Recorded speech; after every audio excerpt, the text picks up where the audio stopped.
और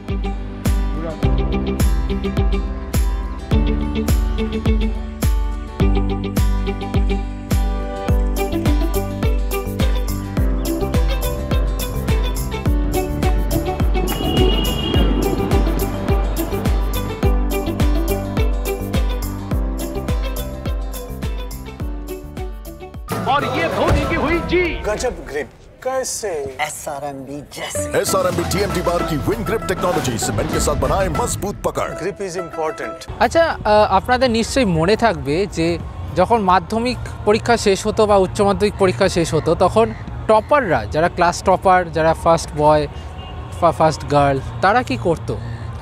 আমরা যারা মধ্যবিত্ত স্টুডেন্ট ছিলাম তারা ছুটি কাটাতাম, এনজয় করতাম, কিন্তু যারা টপার ছিল তারা আগামী দিনের পরীক্ষাগুলোর জন্য, আগামী ক্লাসগুলোর জন্য আগে থেকে প্রস্তুতি নিত, যাতে পরবর্তী সময় কোনো কষ্ট না হয়, খুব বেশি কঠিন না হয়।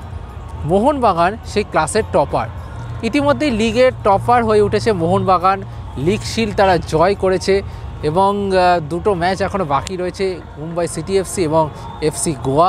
এবং এই দুটো ম্যাচ অবশ্যই গুরুত্বপূর্ণ মোহনবাগানের জন্য, কারণ এরপরে নকআউট পর্বে খেলতে হয় মোহনবাগানকে। কিন্তু মাধ্যমিক অর্থাৎ লিগ শিল্ডটা কিন্তু জয় হয়ে গিয়েছে মোহনবাগানে, কিন্তু এখন লক্ষ্য হচ্ছে উচ্চ মাধ্যমিক অর্থাৎ কাপ জয়টা। যে কাপ জয়টা থেকে 1 ইঞ্চি দূরে ছিল মোহনবাগান গত মরশুমে, এবার কিন্তু সেটা জেতাই লক্ষ্য মোহনবাগানের। এবং সামনে দুটো ম্যাচ রয়েছে, মুম্বাই সিটি এফসি এবং এফসি গোয়া। তার আগে মুম্বাই সিটি এফসি, অবশ্যই সেটা নিয়ে আলোচনা হবে। এই দুটো ম্যাচ মলিনার কাছে কিন্তু প্রস্তুতি ম্যাচ, এবং তার জন্য কিন্তু আজকে অর্থাৎ বুধবার থেকে কিন্তু চনমনে অনুশীলন শুরু করে দিল মোহনবাগান সুপার জায়ান্ট দল। এবং যেটা বোঝা যাচ্ছে আজকের অনুশীলনে মূলত রিকভারি হওয়ার কথা ছিল, কারণ দুদিনের ছুটি কাটিয়ে দল প্রথমবার আজকে অনুশীলন নেমেছে। তবে রিকভারি তো দূর, আজকে একেবারে চনমনে একেবারে কড়া অনুশীলন কিন্তু করে গেল সবুজ বয়ন ব্রিগেড। অর্থাৎ বোঝা যাচ্ছে যে দলে কোনো বিশ্রাম, কোনো বিরামের কিন্তু অবকাশ নেই। একেবারে স্পষ্টভাবে ক্লিয়ার করে দিচ্ছেন হোসে মলিনা, যা হয়ে গিয়েছে। এবার কিন্তু লক্ষ্য ISL ট্রফি জয়, এবং তার জন্য এই মুম্বাই সিটি এফসি ম্যাচটা কিন্তু অত্যন্ত গুরুত্বপূর্ণ, কারণ কঠিন প্রতিপক্ষ অবশ্যই মুম্বাই, তাদের ঘরের মাঠে খেলা, এবং এই ম্যাচটাতে যদি ভালো পারফর্ম করতে পারে সেখানে কিন্তু মোহনবাগান অবশ্যই বাড়তি অ্যাডভান্টেজ পাবে। এবং কার্ড সমস্যার জন্য কিন্তু এই ম্যাচটা খেলতে পারবেন না জেসন কামিংস, অলরেডি তার 4টে হলুদ কার্ড হয়ে গিয়েছে। অন্যদিকে সাসপেনশন হওয়ার মুখে রয়েছেন সুভাশিস বসু, দীপক টাংরি এবং জেমি ম্যাকলারেন। ফলে একটা চাপের মধ্যে রয়েছে কিন্তু মোহনবাগান দল। ফলে এইখানে দাঁড়িয়ে এই দুটো ম্যাচ আমরা যেটা বুঝতে পারছি আজকে অনুশীলন দেখে, হয়তো যারা এই মরশুমে সেভাবে সুযোগ পাননি তাদেরকে হয়তো খেলানো হতে পারে। তার মানে কি রিজার্ভ দলের ফুটবলারদের খেলানো হবে? এমনটা কিন্তু ভাবাটা একটু ভুল হবে, কারণ আমরা কিন্তু কথা বলছি আশিক কুরুনিয়ানদের, আমরা কিন্তু কথা বলছি দীপেন্দু বিশ্বাসদের কথা, যারা রেগুলার শুরু করেননি, যারা সুযোগ পেয়েছেন বটে, সুযোগ পেয়ে নিজেদের ক্যারিজমা দেখিয়েছেন, কিন্তু সেভাবে প্রথম একাদশে নিয়মিত সুযোগ পাচ্ছিলেন না। এবং সেইটাকে হয়তো এই যে বাকি দুটো ম্যাচ রয়েছে সেটাকেই কাজে লাগাতে চান Jose Molina.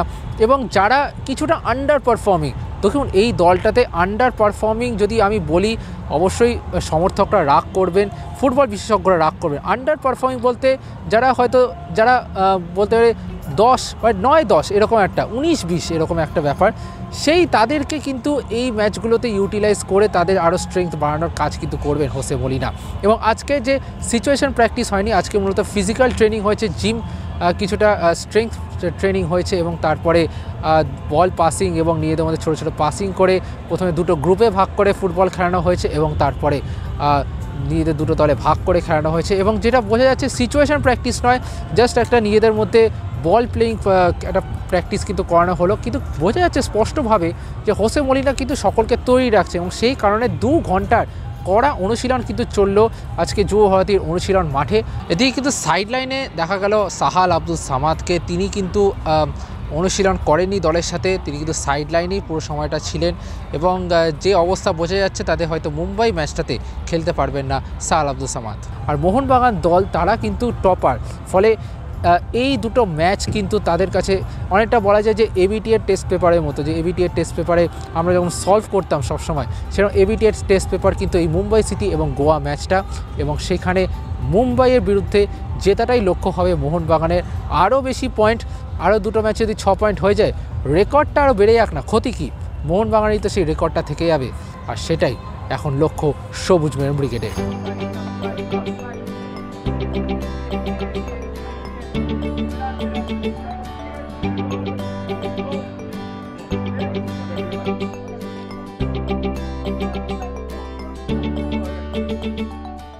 extra time.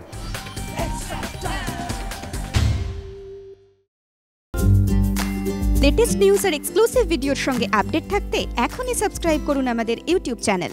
Bell আইকনে ক্লিক করতে ভুলবেন না যেন।